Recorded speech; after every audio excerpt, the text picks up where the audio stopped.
Okay, congratulations po and welcome to Seacrest. Ito po ay ang quick tutorial kung paano kayo mag-login sa inyong account. Punta lang po kayo sa Chrome. Ayan, okay, punta po kayo sa Chrome kasi wala po tayong mobile app. So, kailangan natin i-search si website sa actual Google. Yan. So, dito, search lang natin www.seacrest. Ayan. Seacrest inc.com.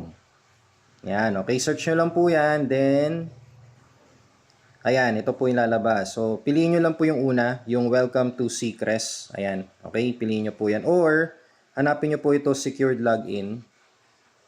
Ayan, hanapin nyo po yan, kung makikita nyo po yan, pindutin nyo po yan.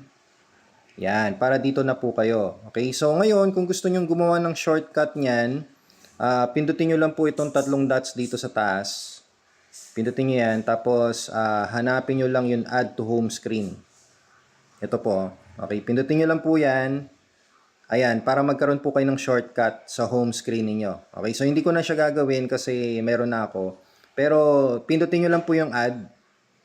And mapupunta na po yung shortcut na yan sa home screen ninyo para di na kayo pabalik-balik sa Google. Okay? So ngayon, enter natin ang email. Yung email na ni-register ninyo tsaka yung password na ginamit nyo. Enter natin ngayon. Ayan. Then, click on sign in. Ayan. Pindutin nyo yung sign in. Okay. Ay. Okay, wait lang. Mukhang mali yung password ko. Okay, ulitin natin. Ayan. Yun. Okay, so tama na yung password natin. Alright.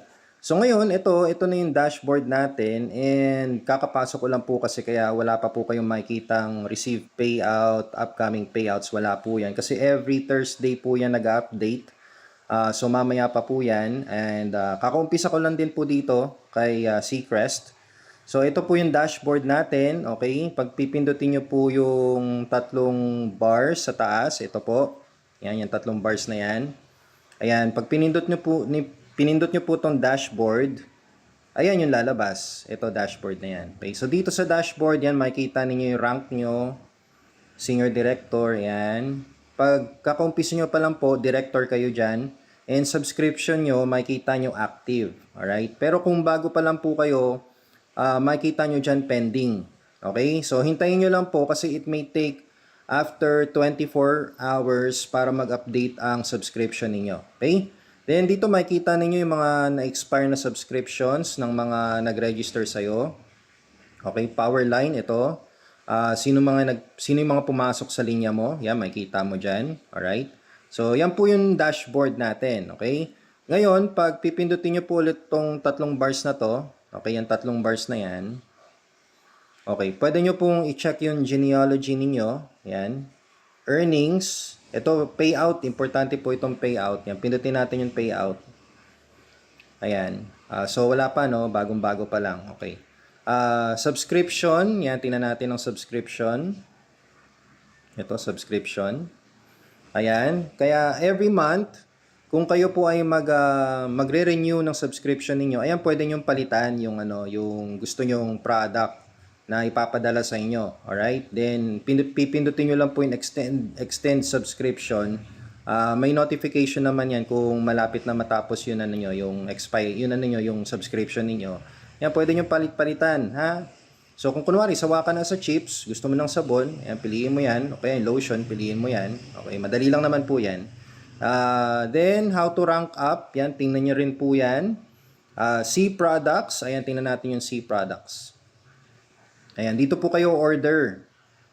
So yan, kung gusto nyo pong bumili ng mga product, kunwari, meron kayong order, ayan, mag-ano na kayo, mag-book na tuloy.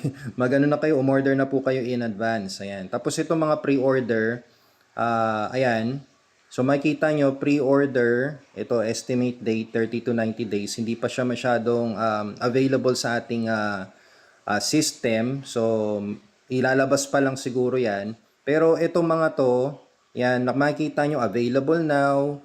Yan, ipapadala po sa inyo yan within 7 to 10 business days. Okay? So, may mga paparating tayong products ayun, no? Okay, French vanilla coffee yata to. Okay? So, yan. Ayan, yan makikita nyo naman dyan. Alright? So, dito lang. Dito lang yan sa menu. Okay? O, pindutin lang natin yan. Ngayon, kung gusto nyo na po mag-invite, okay, kung gusto nyo mag-invite, balik lang kayo sa dashboard. And, andito yung invitation link. Yan, sa taas. Okay, pindutin nyo lang po yan. Tapos, pipiliin nyo kung ano yung package na i-avail nila. So, upgradable naman po ang packages natin. At ang maganda dito, pag gusto nyo mag-upgrade, babayaran nyo lang po yung price difference na lang. O, di ba? Ayos, no?